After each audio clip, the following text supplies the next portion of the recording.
José de Amorim Siqueira, nascido em Itaperuna, reside atualmente em Niterói, ambas as cidades no estado do Rio de Janeiro. Frequenta a Sociedade Espírita Fraternidade em Niterói. Conheceu e passou a estudar a doutrina espírita aos 18 anos, em 1998. No ano de 2008, passou também a atuar no campo da exposição doutrinária, advogado do Banco do Brasil e estudante de psicologia. Então, nós convidamos nosso irmão para estar aqui conosco.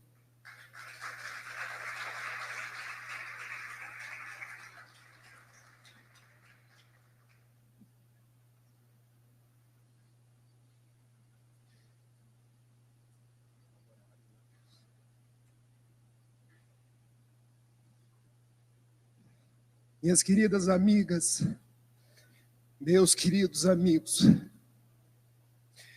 desculpem a emoção, lembrar do Remanso, lembrar da CEF, lembrar do Raul, são momentos de muita gratidão para mim. Se não fosse o Espiritismo, se não fosse José Alto Teixeira, se não fosse a Sociedade Espírita Fraternidade, eu hoje não estaria nem encarnado.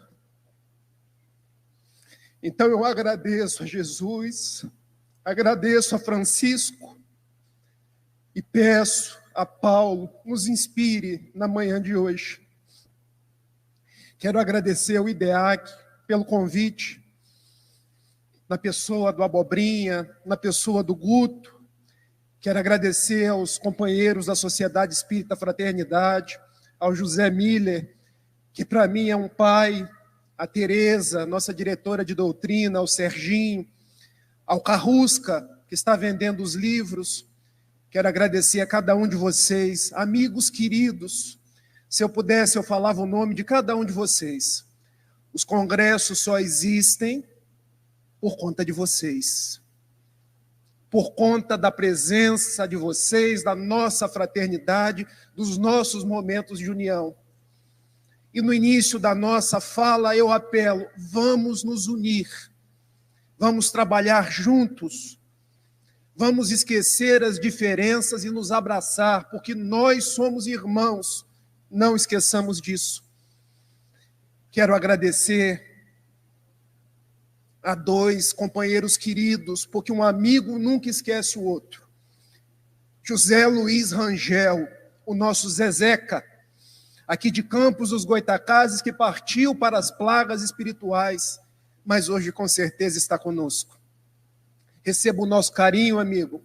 Quero agradecer a José Rolando Muniz Rocha, trabalhador da Liga Espírita de Campos, trabalhador do Grupo Araci, fundado pelo nosso Peixotinho, que também desencarnou esse ano. Receba as nossas homenagens e o nosso carinho. Ainda que eu falasse a língua de todos os homens e a língua dos próprios anjos, se eu não tiver caridade, serei como o bronze que sou ou como o símbolo que retine. Ainda que eu tivesse o dom de profecias, que penetrasse todos os mistérios, ainda que eu tivesse toda a fé, a ponto de transportar montanhas, sem caridade eu nada seria.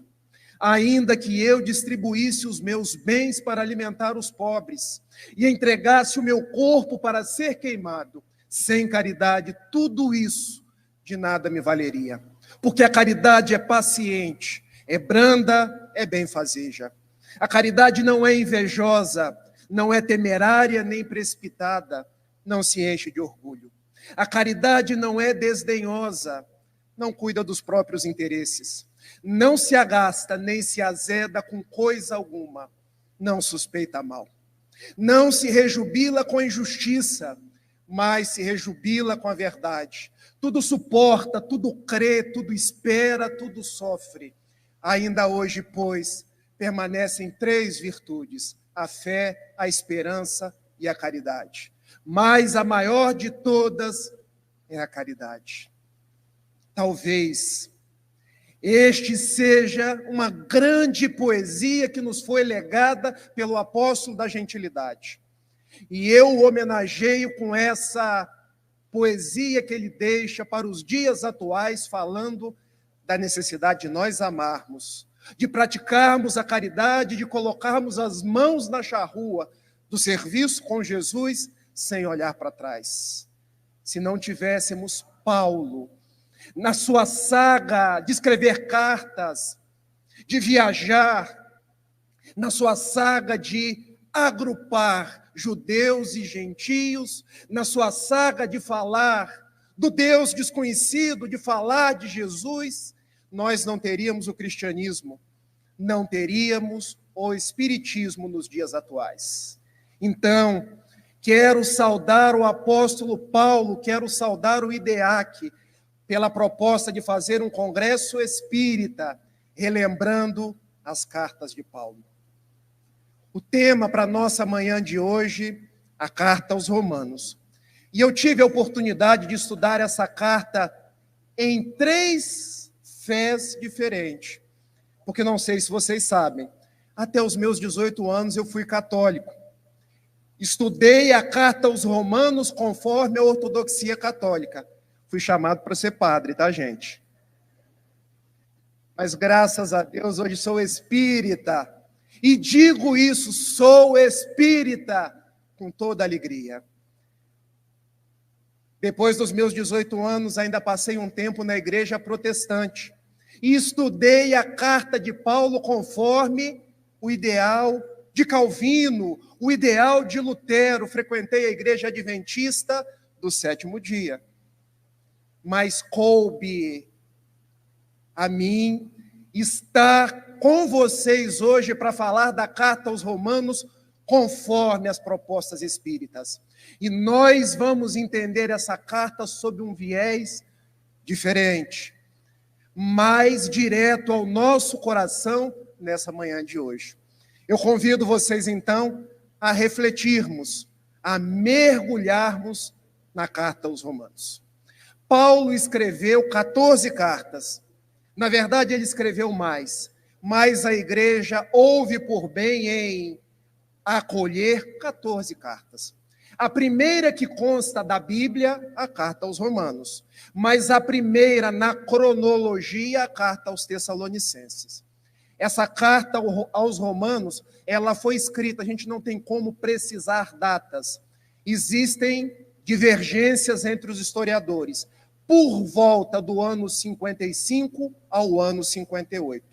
Quando Paulo encontrava-se na cidade de Corinto, capital da Acaia, Ásia Menor à época, hoje a Grécia. E de Corinto ele escreve para a comunidade de judeus convertidos ao cristianismo que se encontrava em Roma.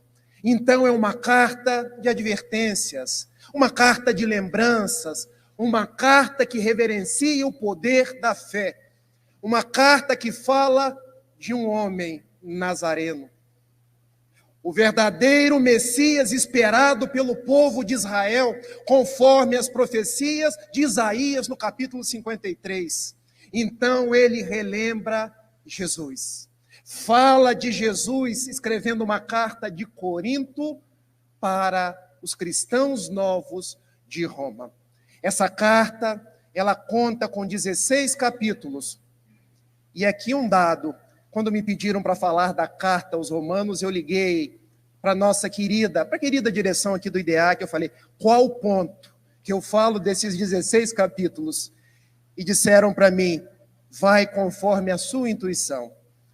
Então nós vamos conforme a nossa intuição, porque essa carta tem 16 capítulos, 433 versículos, e eu escolhi alguns para nós passarmos amanhã. Martinho Lutero disse que essa é a maior carta escrita por Paulo, porque concentra os mandamentos que todo cristão deve seguir. João Calvino diz, sem entender Paulo, nós não entendemos o próprio cristianismo. Sem entender a carta aos Romanos, nós não conseguimos entender o propósito da fé. Mas hoje eu quero falar da carta aos Romanos, conforme as anotações de Emmanuel. Vamos juntos? Qual o ponto central dessa carta aos Romanos? A justificação pela fé. Já ouviram esse termo? A justificação pela fé está em pelo menos 3 versículos da carta aos Romanos. O primeiro deles, capítulo 1, versículo 17. Quando Paulo escreve: o justo viverá pela fé. Vem Lutero e Calvino e colocam: a salvação se dá pela fé, pela crença. Eu preciso crer em Jesus, aceitá-lo, como se diz nos dias atuais.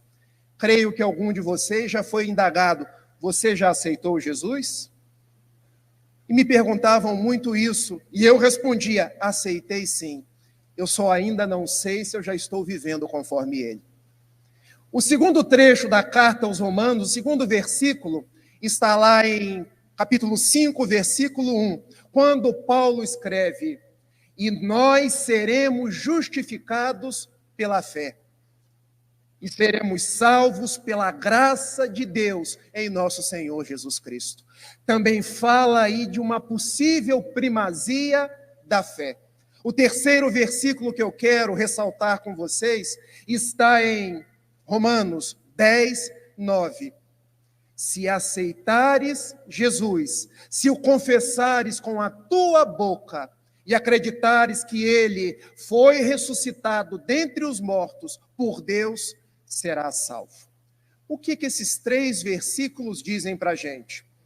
Que a primazia do cristão seria a crença, acreditar. E agora eu faço uma pergunta para vocês.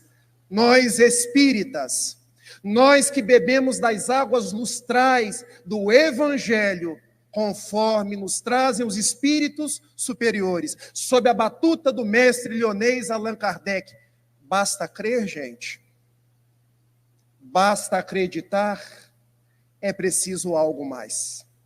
Quando a gente abre Caminho, Verdade e Vida, fica como lição de casa. Lá no item 23, Emmanuel comenta o versículo 1, o capítulo 1, versículo 17. O título dessa citação emanuelina é: o justo viverá pela fé. Quando ele diz que nós nos equivocamos, palavras de Emmanuel, quando achamos que ter fé é somente acreditar. Porque fé é algo mais. Fé é um compromisso de fidelidade a Jesus. É agir conforme o Evangelho. Fé não é apenas crença, é conduta. Fica ou não fica mais fácil? Se eu perguntasse para vocês aqui agora, isso é de crença? Sim, mas principalmente de conduta. Porque tudo aquilo que a gente recebe do Espiritismo, nós precisamos colocar em prática. Não por outra razão, Allan Kardec ensina o capítulo 15 do Evangelho segundo o Espiritismo, com a máxima da nossa doutrina. Qual é, gente? Eu acho que ninguém tomou café. Fora da caridade, não há salvação. Então, Emmanuel vem dizer para a gente, buscando a própria etimologia da palavra fé. A palavra fé vem do hebraico emuná. Isso eu aprendi com Haroldo, tá, gente? Eu escuto e repito. Do hebraico emuná, nós passamos para o grego pistes. Do grego pistes, nós passamos para o latim fides. Quando nós chegamos no português, nós não chegamos em crença, nós chegamos em fidelidade. O nosso compromisso de fé, que Paulo nos traz na carta aos Romanos, é um compromisso de fidelidade. E não há fidelidade a Jesus sem obras, sem colocar em prática tudo aquilo que nós aprendemos, sem colocar o amor em movimento, sem estender os nossos braços àqueles que precisam de nós. Ainda hoje eu cumprimentava o Eric, que disse que me viu pequenininho. E eu me lembrava do doutor Alberto Rocha. Que médico notável, que pessoa fantástica. Como trabalhou o doutor Alberto Rocha. Eu, quando vi a Miller falando aqui na frente, como esse homem sobe e desce morro para estar no remanso fraterno. O Miller não está longe da idade do Raul, não, tá, gente? Ele já é jovem há algum tempo, traz a vitalidade no espírito e vai ficando mais jovem, porque quando ele sobe o morro para chegar no remanso e quando ele desce, eu tenho certeza que é uma bafejada de fluidos do bem.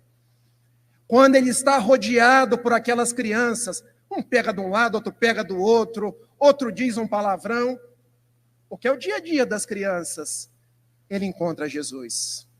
Nós encontramos Jesus no sofredor, naquele que chega à casa espírita precisando de acolhimento, naquele que chega com a sua vida destroçada, se apresenta a nós com lágrimas que borbulham no rosto. Aí nós nos lembramos de Paulo falando de fé, e complementamos com Emmanuel, que traduz fé por fidelidade, porque fidelidade é trabalhar no bem. Nós estamos no mundo por um compromisso de amor. Não nos esqueçamos disso. E para que essa mensagem fique assentada dentro de nós, eu quero relembrar que o próprio Paulo, na Epístola aos Romanos, lá no capítulo 13, versículo 10, ele diz algo que parece contradizer o que ele havia dito anteriormente. A caridade é a plenitude da lei. Como ele diz fé, num primeiro momento, como sendo a âncora da salvação, e depois diz a caridade. Porque durante séculos, a nossa interpretação das cartas de Paulo foi uma interpretação, segundo Emmanuel, errônea. Porque Paulo, quando falava de fé, ele falava de obras. Tanto isso é verdade que eu comecei com o mais belo poema narrado por Paulo, este em Coríntios, na primeira carta, de 1 a 13. Meus amigos, a mensagem que eu trago para vocês, então, nessa manhã é: mãos à obra. Vamos trabalhar, vamos servir. Não nos perturbemos se nos apresentam os açoites. Apresentaram os açoites a Paulo. Não nos perturbemos se nos apresentem a indiferença. Foram indiferentes a Paulo. O sinédrio que o iria condecorar como um dos principais sacerdotes foi indiferente a ele. Sadoc, o melhor amigo, foi indiferente a ele. O pai Isaque se tornou indiferente a ele. Mas ele se fez um trabalhador com fé, com mãos à obra, e não titubeou. Recebi açoites, recebi pedradas. O barco por onde eu velejava afundou, mas o meu compromisso com o Cristo, esse eu não perco jamais. É isso que Raul sempre me falou. Meu filho, o mundo vai te apresentar muitas conveniências que são transitórias. Muitas coisas no mundo hão de brilhar diante dos seus olhos, rememorando comprometimentos passados seus. Seja fiel a Jesus, meu filho. Seja fiel a Kardec. É como se Raul estivesse falando aqui do meu lado agora, com aqueles olhos verdes que lembram o lago de Genezaré. Meu filho, segue adiante. Há alguns anos atrás, ele falou: Rafael, por que você não fala para as pessoas? E eu respondi para ele: Raul, quando eu falar igual a você, quem sabe? E ele: mas você quer falar igual a mim? Não tem uma pontinha de vaidade aí, não? Fale igual a você. Ao invés de falar igual o Raul Teixeira, fale igual o Rafael Siqueira, porque cada um tem a sua individualidade, a sua subjetividade, cada um tem o seu propósito. Não se esqueça, meu filho, fale de Jesus. As pessoas precisam de Jesus. Fale do amor. O nosso mundo precisa de amor. Fale, meu filho, de fraternidade, mas, sobretudo, lembre-se, não basta falar, é preciso viver. Uma palestra se inicia muito antes que você começou a falar. Porque quando você chega, pessoas vêm te cumprimentar. Abrace as pessoas. Sorria para elas. Uma palestra não acaba quando você termina de falar, porque pessoas vêm cumprimentar-te, vêm trazer dramas. Ouça as pessoas. Pense que Jesus se aproxima de você através daquelas pessoas. Pense que Jesus muitas vezes vai se encontrar naquele que você tem dificuldade de relacionamento, porque ali é a oportunidade do recomeço. Eu quero contar algumas histórias para que a gente possa se dar conta do que é viver pela fé, da essência da carta aos Romanos. A nossa Sociedade Espírita Fraternidade foi fundada em 4 de setembro de 1980.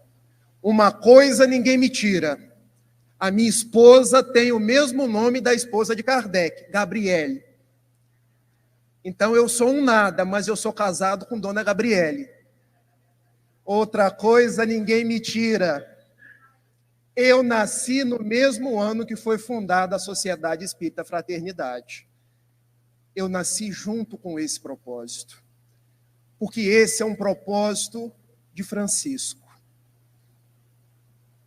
O nosso querido Camilo, que foi franciscano naqueles dias primitivos, foi pedir a Francisco permissão para que um oásis do bem se instalasse na nossa Niterói, nas nossas terras tupiniquins. E Francisco anuiu, desde que nós não nos esquecêssemos dos filhos do Calvário de Jesus. Olha a proposta. Não se esqueçam dos filhos do Calvário de Jesus, porque a proposta de uma casa espírita é o estudo, é o acolhimento, é a vivência do Evangelho. Nesses termos eu anuo, nasce a nossa CEF, como nós chamamos. Estão vendo a minha camisa? Remanso fraterno na frente e atrás, CEF. Eu gosto de falar de onde eu vim. Eu gosto de falar dos nossos valores, dos nossos propósitos. Porque hoje já tem gente com vergonha de dizer que é espírita. Com vergonha, às vezes, de dizer que é dessa ou daquela casa.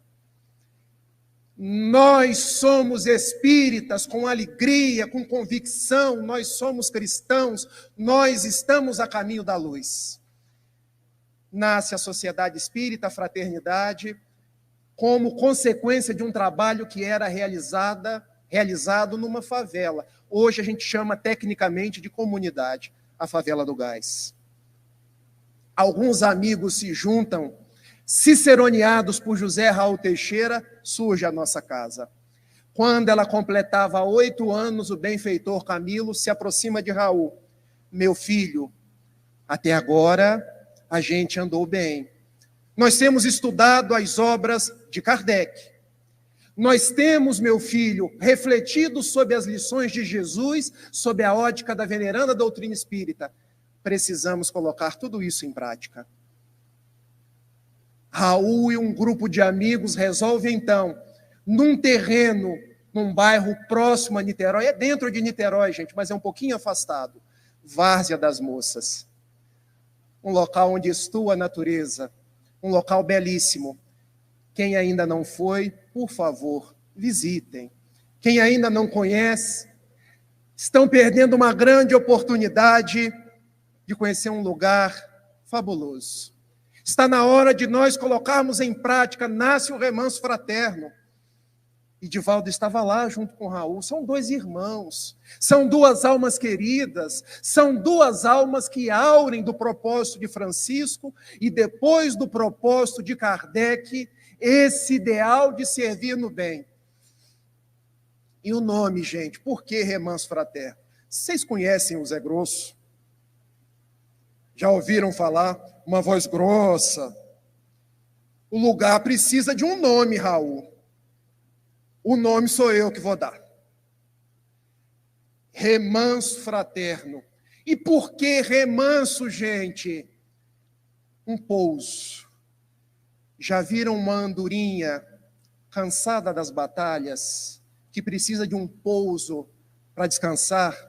Para aurir novas energias, a proposta era: nossas crianças estão ao relento, estão abandonadas, estão nos sinais jogando bolinha. E a gente, quando vê uma criança, a gente logo fecha o vidro. Não é verdade? Essas crianças são as andorinhas de Jesus, porque estão subtraídas pelo tráfico, estão cheirando cola, viraram aviõezinhos do crime e encontram no remanso fraterno o ideal da fraternidade. Recebem almoço, recebem educação de qualidade, sob a inspiração de Dona Clélia Rocha, um outro espírito amigo. Então, José Grosso, um remanso fraterno. E por que fraterno?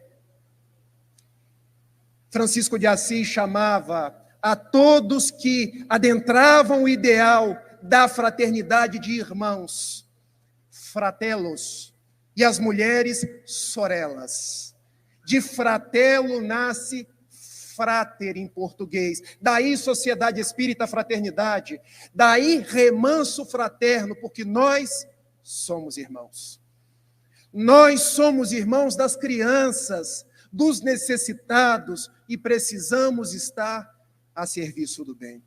Uma vez, Raul nos conta, perguntaram a ele: Raul, você não acha que é muito pouco, Raul?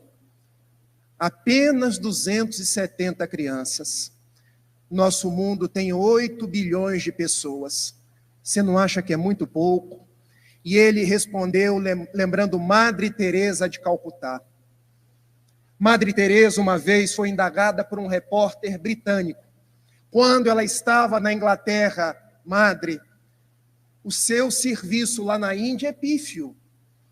O mundo tem necessidades múltiplas, problemas mil, e você acha que vai resolver tirando pessoas da lata do lixo? Porque quando ela foi para lá, ela tirava pessoas da lata do lixo.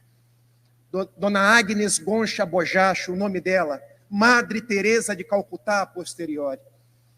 Você acha que vai resolver o problema educando algumas crianças?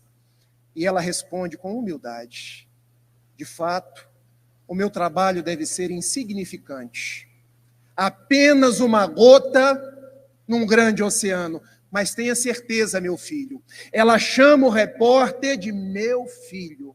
Tenha certeza que sem essa gota o oceano ficaria menor. Meus amigos, guardem isso. O Miller é uma gota, a Patrícia é outra gota. O nosso Isaías, que eu tive a oportunidade de conhecer. Isaías não sabe, mas eu era pequenino lá em Itapiruna e comprei um livro da capa negra, Depressão, e já me apaixonei desde ali. Ele vai falar para a gente hoje. Nós somos gotas no grande oceano dos trabalhos que precisam ser realizados, mas não desperdicemos a oportunidade, porque sem a nossa gota, o oceano fica menor. Cada um pode dar alguma coisa. Cada um pode se lembrar da Epístola aos Romanos, entendendo que hoje eu tenho fé em Jesus. Hoje eu tenho fé na presença dos bons espíritos na minha vida. Hoje eu tenho uma casa espírita que me alberga. Mas é preciso um pouco mais. É preciso dar de mim, dar do meu tempo, dar das minhas possibilidades. É preciso entregar meu trabalho no bem. Não esqueçam disso. Sejamos as gotas. A gota do orvalho que transforma a lama do chão em diamante. Sejamos os braços que socorrem os caídos. Sejamos os olhos que conduzem aqueles que não podem enxergar. Eia, agora, esse é o nosso melhor momento. O nosso momento de servir. Como o relógio aqui passa rápido, né? Eu acho que aqui em Campos a gente entra na vibração e o relógio vai dizendo, está quase na hora. Eu quero encerrar, quero ir para a parte final da nossa fala, lembrando uma história do Chico. Essa história, com certeza, me comove, e que eu conto, recontando, ao sabor da minha emoção.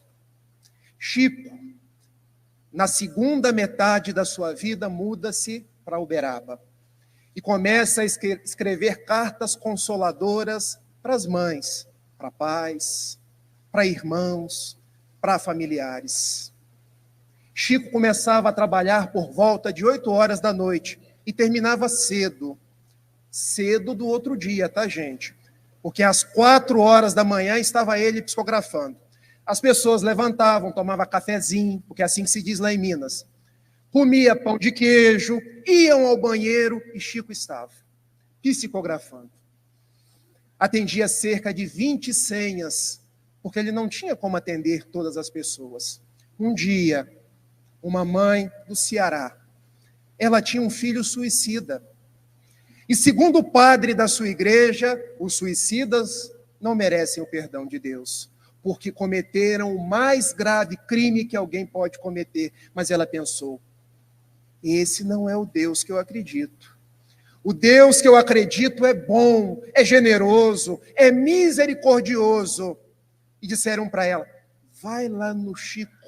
Chico é um homem do Cristo que escreve cartas em Uberaba. Vai lá no Chico. E ela foi, com toda a dificuldade do mundo. Teve que organizar dinheiro para passagem e veio. Gente, a reunião era na quinta-feira.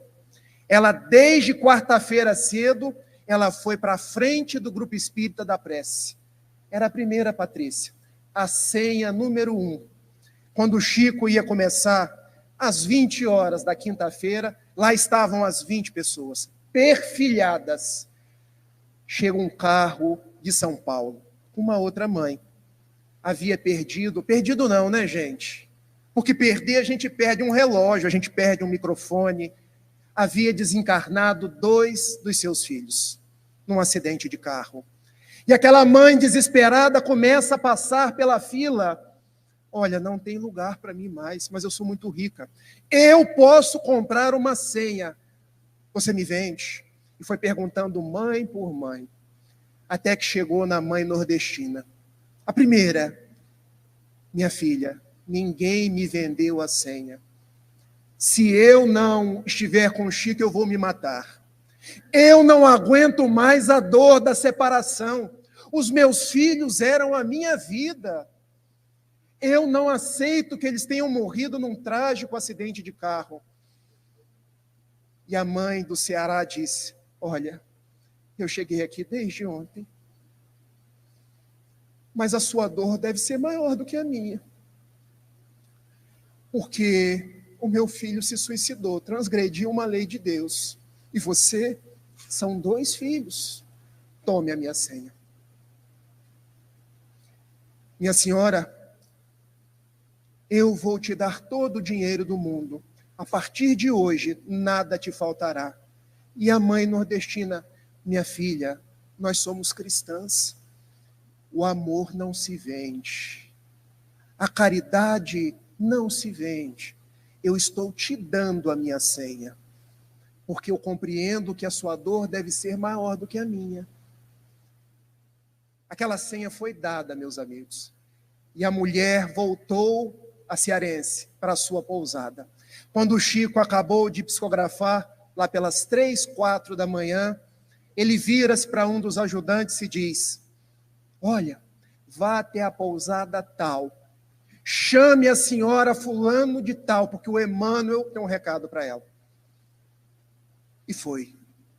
Chegando até lá, a mulher deve ter algo errado. Eu dei a minha senha, minha senhora, o Emmanuel quer falar contigo. E ela foi. Se o Emmanuel quisesse falar com vocês, vocês iriam ou não? Ganhei o sorriso de vocês, ganhei a palestra. Ela foi. Ela se aproximou, o Chico foi ler a primeira carta. Mãezinha, eu te amo. Eu me matei, mãezinha, num gesto equivocado. Mas a vida continua. E eu estou aqui hoje. Mãezinha, eu quero te dizer que eu não viria aqui. Mas, quando você deu a sua senha, o benfeitor Emmanuel foi me buscar no local onde eu me encontrava para que eu viesse escrever. Eu não tenho sequer condições de escrever. Ele capta o meu pensamento e transmite para você. Mãezinha, não chores mais. Ressignifique a sua vida por amor a Jesus. Doe-se a outras crianças que serão seus filhos do coração. Mãezinha, eu estou no caminho do reajustamento, a cada um conforme as suas obras, mas eu estou amparado por benfeitores espirituais e confiante em Deus. Mãezinha, continue doando a sua senha, do filho que te ama, e assinou o nome. A segunda carta: mãe, nós não morremos. Aquele acidente de carro foi o momento propício para que nós voltássemos ao plano espiritual. Eram os 2 filhos da mulher que tinha visto eles desencarnarem num acidente de carro. Não te creias desamparada de Deus, mãe, porque nossa avó está aqui conosco. Você tem dinheiro, minha mãe. Abra uma casa, um remanso para as crianças lá em São Paulo. Acolha outras vidas, mamãe, e cuide delas como se fossem suas. A sua mãe, a nossa avó, se despede, lembrando que os discípulos de Jesus serão conhecidos por muitos se amarem. E termina a carta com a assinatura dos 2 filhos. A mensagem dessa manhã que eu trago para vocês é a seguinte: não basta interpretar a carta aos Romanos como um compromisso de crença. A mãe nordestina poderia ter chegado ao Chico Xavier acreditando na imortalidade, acreditando que o seu filho estaria presente, mas ela fez mais, porque ela entendia que estar com Jesus é um compromisso de conduta, é um compromisso de amor, é um compromisso de nós nos entregarmos ao bem. Então, quando alguém bateu a sua porta no ápice da necessidade, ela doou a senha. E porque doou a senha, ela recebeu o beneplácito do seu filho que veio comunicar-se com ela. O que eu digo para vocês então, espíritas, os espíritos do Senhor são as falanges do céu que volvem para trazer a mensagem de Jesus e nos ensinar que fora da caridade não há salvação. Quando lermos as cartas de Paulo, tenhamos essa insígnia, a insígnia do amor em movimento, a insígnia da conduta no bem, a insígnia de que nós estamos no mundo para trabalhar no bem. E se eu pudesse dizer de coração para coração, Miller, continue doando a sua senha. Tereza, continue doando a sua senha. Alexandre, trabalhador querido do CERJ, que traz a mensagem dos imortais, vertidas pela sua mediunidade, continue doando a sua senha. Que nós possamos, à semelhança dessa mãe nordestina, doar-nos, servir, sem ter hora para parar, sem perguntar até quando, sem reclamar dessa pessoa ou daquela pessoa. Nós estamos no mundo para amar. E porque eu amo o Espiritismo, porque eu amo a Sociedade Espírita Fraternidade, porque eu amo José Raul Teixeira, porque eu amo o Remanso Fraterno, eu peço a permissão para encerrar com um soneto que eu escrevi, gente, não é esse bonito que a Roberta trouxe para a gente. Porque falar de Maria Dolores, falar de Alta de Souza, isso é poesia. O que eu escrevo são rabiscos, mas são rabiscos com emoção e com amor, e que eu dedico ao nosso remanso. Remanso fraterno. Em várzea das moças, sob o altar da natureza querida, ergue-se o remanso fraterno com um ideal promissor. Cuidar do pequenino, carente, desamparado e sofredor, para que cresça e se torne um homem de bem na vida, mesclando escola e evangelização, sob o palio do amor. Sua história já tem 35 anos para contar, da criança travessa ao adulto que a vem ensinar. Todos contribuíram nessa grande messe do Senhor. Olhai, Jesus, por este nosso propósito sagrado, que por ti tem sido muito abençoado, mas que ainda carece de nosso empenho e realização. Pois se esperamos que o futuro nos venha sorrir, é preciso na criança continuar a investir, plantando a semente do Cristo no seu pequeno coração. Muito obrigado, muita paz e que Jesus nos abençoe.